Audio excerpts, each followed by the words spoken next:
ಇವ್ರ ಯೋಗ್ಯತೆಗೆ ಕಳೆದ 20 ತಿಂಗಳಿಂದ ರಾಜ್ಯದಲ್ಲಿ ಯಾವುದೇ ಒಂದು ಅಭಿವೃದ್ಧಿ ಕೆಲಸ ಕಾರ್ಯಗಳಿಗೆ ಚಾಲನೆ ನೀಡಿಲ್ಲ. ಇವ್ರ ಯೋಗ್ಯತೆಗೆ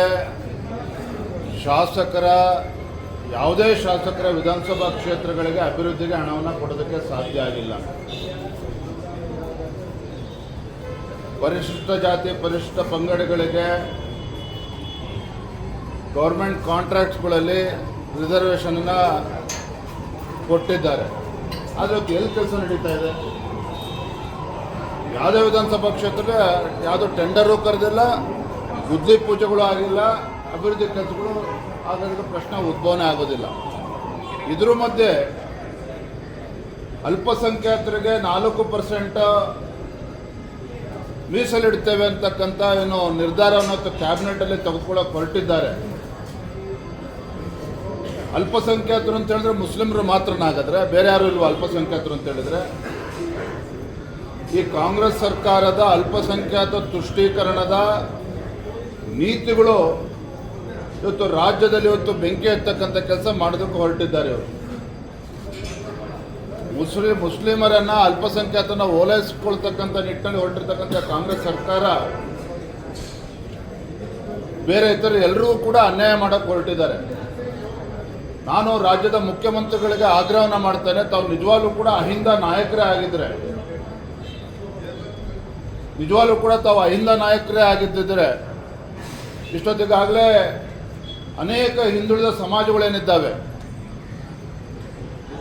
ಆ ಸಮುದಾಯಗಳಿಗೆ ಇವತ್ತು ಆರ್ಥಿಕ ಶಕ್ತಿಯನ್ನು ನೀಡಿ ಗುಡಿ ಕೈಗಾರಿಕೆಗಳನ್ನು ಪ್ರೋತ್ಸಾಹ ಕೊಡ್ತಕ್ಕಂಥ ನಿಟ್ಟಿನಲ್ಲಿ ಕೈ ಜೋಡಿಸಬೇಕಾಗಿತ್ತು.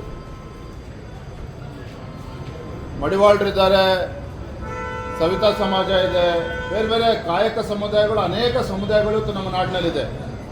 ಆ ಕಾಯಕ ಸಮುದಾಯಗಳಿಗೆ ಆರ್ಥಿಕ ಶಕ್ತಿಯನ್ನು ಕೊಟ್ಟು ಅವರಿಗೆ ಮುಂದೆ ತರ್ತಕ್ಕಂಥ ಕೆಲಸ ಸಿದ್ದರಾಮಯ್ಯನ ನೇತೃತ್ವದ ಕಾಂಗ್ರೆಸ್ ಸರ್ಕಾರದಲ್ಲಿ ಮಾಡೋದಕ್ಕೆ ಸಾಧ್ಯ ಆಗ್ತಾ ಇಲ್ಲ.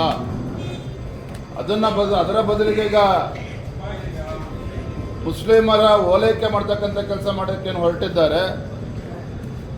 ಜನನೇ ಅವರಿಗೆ ತಕ್ಕ ಪಾಠವನ್ನು ಕಲಿಸ್ಬೇಕಾಗ್ತದೆ. ಯಾಕೆಂದರೆ ಬಂಡರಿದ್ದಾರೆ, ದಪ್ಪ ಚರ್ಮ ಬೆಳೆಸ್ಕೊಂಡಿದ್ದಾರೆ. ಇವರು ವಿರೋಧ ಪಕ್ಷದವ್ರು ಏನೇ ಹೇಳಿದ್ರು ಕೂಡ ಇವರಿಗೆ ನಾಟೋದಿಲ್ಲ. ಹಾಗಾಗಿ ಅಧಿವೇಶನ ಸಂದರ್ಭದಲ್ಲಿ ಈ ರೀತಿ ಒಂದು ನಿರ್ಧಾರವನ್ನು ತಗೊಳ್ಳೋದಕ್ಕೆ ಕೈ ಹಾಕ್ತಾ ಇದ್ದಾರೆ. ಇದು ಸದನದಲ್ಲಿ ನಾವು ಪ್ರಶ್ನೆ ಮಾಡ್ತೇವೆ.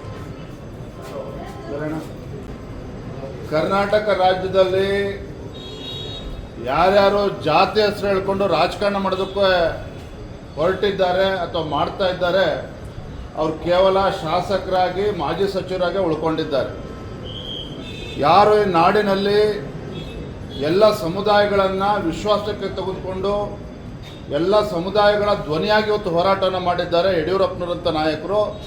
ಮಾಜಿ ಮುಖ್ಯಮಂತ್ರಿಗಳಾಗಿದ್ದಾರೆ, 4 ಬಾರಿ ಮುಖ್ಯಮಂತ್ರಿಗಳಾಗಿದ್ದಾರೆ. ಹಾಗಾಗಿ ಇವತ್ತು ಯಡಿಯೂರಪ್ಪನವ್ರ ಹೆಸರು ಹೇಳಿಕೊಂಡು ಯಡಿಯೂರಪ್ಪನವ್ರು ಟೀಕೆ ಮಾಡಿಕೊಂಡು ತಾವೇನೋ ರಾಜಕೀಯದಲ್ಲಿ ಬೆಳೆದು ಬಿಡ್ತೇವೆ ಅನ್ನೋ ಭ್ರಮೆಯಲ್ಲಿ ಕೆಲವರು ಇದ್ದಾರೆ ಅಂತ ಹೇಳಿದ್ರೆ ಅವರು ಭ್ರಮೆ ಅಷ್ಟೇ, ಅವರು ಭ್ರಮೆ. ಸರ್, ಅಮಿತ್ ಶಾ ಅವರು